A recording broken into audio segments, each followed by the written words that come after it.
federal disaster declaration has been approved for 15 counties in Kentucky following the Memorial Day weekend storms. Whitley County was one of those counties approved for assistance. First Alert meteorologist Ben Beddoes was in Whitley County to learn more about how those impacted by the storms can get help. It's our top story at 4:30. Just as one window of FEMA disaster assistance closed, another one is about to open, this time for the severe weather that hit our area Memorial Day weekend. As you may remember, our area was hit by straight-line winds in many places. We began doing a damage assessment and had roughly 28 to 30 residents that called to report damages.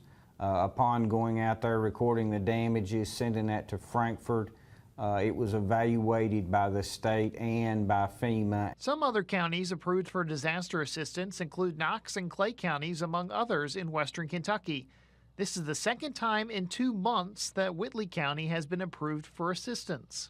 A lot of residents had not fully repaired and recouped from the April storm, and then we had a storm in May.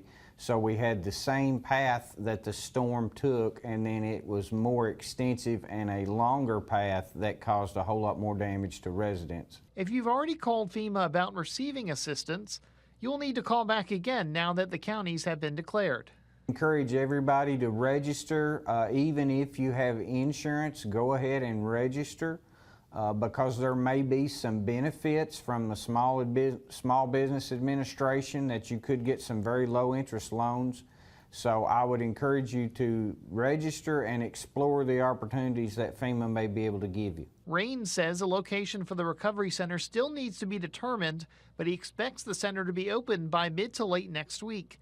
In Whitley County, I'm Ben Beddoes, WKYT. And you can register for assistance at disasterassistance.gov or call the number on your screen, 1-800-621-3362.